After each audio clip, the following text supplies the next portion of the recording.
Paul Kern dives into a ditch as Russian bullets fly above his head. He peers over the edge and sights the enemy position. A whistle blows, signaling him to move forward. Kern takes a deep breath and launches himself deeper into no man's land. Moments later, a bullet rips through his skull. He'll survive, but with one very odd side effect. Like millions of other Hungarians, Kern joined the military to avenge the assassination of Archduke Franz Ferdinand at the beginning of World War I. He would begin his career in the regular army but eventually become one of the elite members of the Shock Trooper Division. Their mission was one of the most dangerous of the war. The Shock Troopers were responsible for clearing out enemy trenches. This meant they were often the first to charge into battle, and casualties were always high during their missions.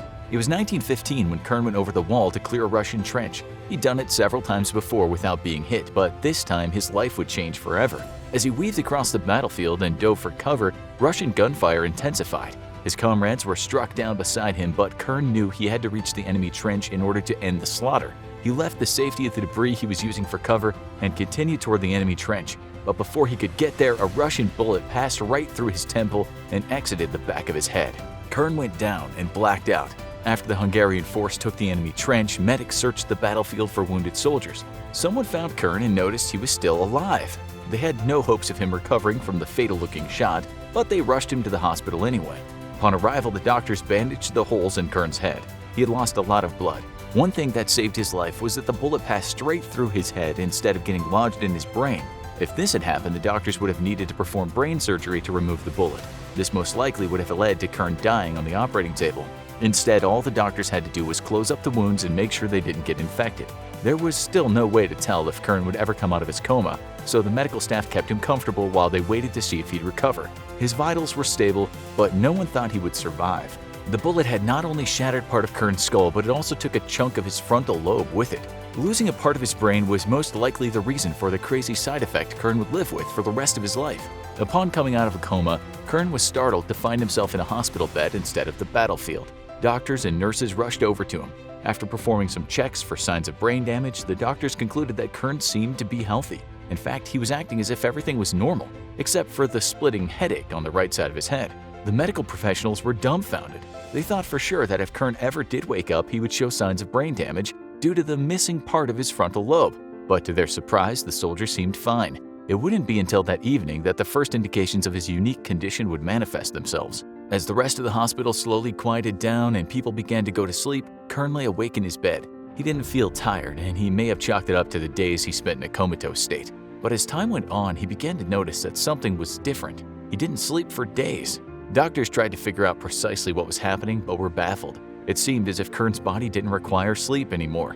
He was still there cognitively, and he showed no signs of exhaustion due to lack of rest. They kept him under close observation, but as several nights passed, they found Kern no longer needed to sleep, and that even when he tried to get some shut-eye, his body would not comply. This was not a temporary effect either.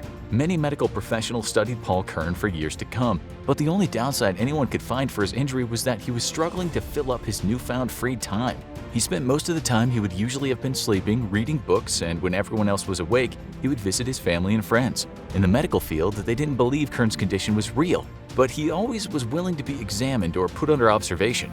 After countless investigations by doctors and medical professionals, there were more questions than answers. No one had ever witnessed Kern fall asleep or could come up with a diagnosis for his condition. The doctors assumed that the bullet had removed a part of the brain responsible for falling asleep, or perhaps the section of the frontal lobe that was missing meant his brain no longer needed to sleep at all. But this alone seemed unlikely, especially since all of his other cognitive functions were completely normal. One doctor proposed the idea that Kern was actually falling asleep for a few seconds at a time. Throughout the day, Kern would go into microsleep, which allowed his brain to rest without any other signs that he had actually dozed off. This would explain why he was never observed to be sleeping, but why his brain could continue to function. Other doctors theorized that whatever the bullet had done to Kern's brain made sleep unnecessary, but the condition would eventually catch up with him. They hypothesized that due to Kern's lack of sleep, the brain would eventually become so strained that it would lead to an early death. Many scientists are still theorizing about what was going on in Kern's mind, but for the average person, lack of sleep can definitely be dangerous. A human body needs between 7 and 9 hours of sleep each night to recharge fully. This amount of rest often eludes many of us, and we feel the negative effects of being under-rested. But what happens to the body if you never sleep? Or another question would be, what should have happened to Paul Kern's body that didn't? A study in 2014 discovered a correlation between sleep deprivation and a decline in cognitive abilities. The investigation found that people who slept less than 7 hours a night showed signs of cognitive decline earlier in life. At the end of the study, people who did not get enough sleep tended to develop lower cognitive abilities about 2 years sooner than people who received over 7 hours of sleep. Lack of sleep may also play a role in an increased risk of Alzheimer's disease. When you sleep, parts of your brain shut down and the synapses between nerves are repaired. If this process doesn't happen due to lack of rest, beta-amyloid proteins could accumulate on the nerve endings in the brain. When enough proteins build up on a nerve, it can result in plaque forming around it, leading to the nerves becoming damaged. This is hypothesized to be one of the reasons Alzheimer's occurs. If enough plaque builds up on brain cells, it can cause them to die. And when brain signals cannot travel freely between synapses because they're being blocked or because there are dead brain cells, it can lead to neurological diseases such as Alzheimer's. This did not seem to occur during Kern's life, which is just another thing that puzzled doctors about his condition. Lack of sleep doesn't just affect the brain, however. Sleep is vital for the body as a whole. With lack of sleep often comes high blood pressure and an increase in heart disease. This means that people who receive less than 7 hours of sleep each night are at a higher risk of having a heart attack or stroke. The surprising thing is that even after decades of no sleep, Kern's body and mind seem to be doing just fine. His biggest complaints all came from finding ways to kill the time he was supposed to be sleeping for. One unfortunate consequence of Kern's condition was that his cost of living increased significantly.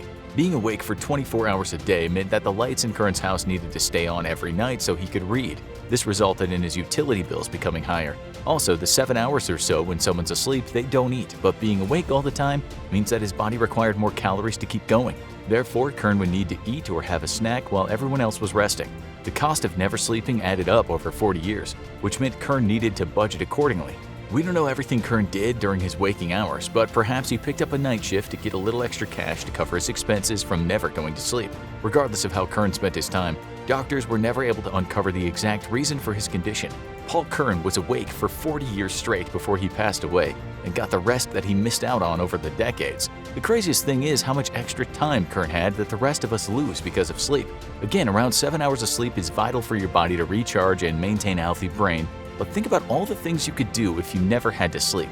To put it in perspective, let's do some quick math. If the average person spends 7 hours a day sleeping, that means over the course of a year, they lose around 2,555 hours to sleep. That's just over 106 days. Think about all the things you could get done if you had another 106 days worth of time every year. Now, in Paul Kern's case, he didn't sleep for 40 years, meaning that he was awake for around 102,000 hours more than he would have been if he had never been shot in the head. This means he had an extra 4,258 days worth of time during his life from not sleeping. You can see why his biggest problem was finding ways to keep himself busy and paying for the costs associated with never sleeping. Was Kern a real person? Did he really not sleep for 40 years? We can't say for sure, as much of Paul Kern's story comes from an article published in the Adelaide Chronicle on January 16, 1930.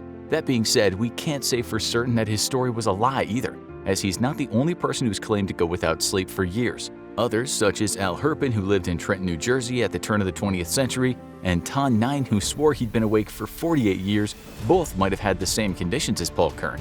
Like Kern, there's only anecdotal evidence supporting their stories. Paul Kern is said to have died at a relatively young age, probably from some of the effects that never sleeping took on his body. His ability to always be awake was more of a curse than a blessing. However, for the rest of us who never seem to have enough time in the day to get everything done, not sleeping for 40 years might be nice. Now watch Russian Sleep Experiment Explained, or check out 50 insane facts about sleep you didn't know.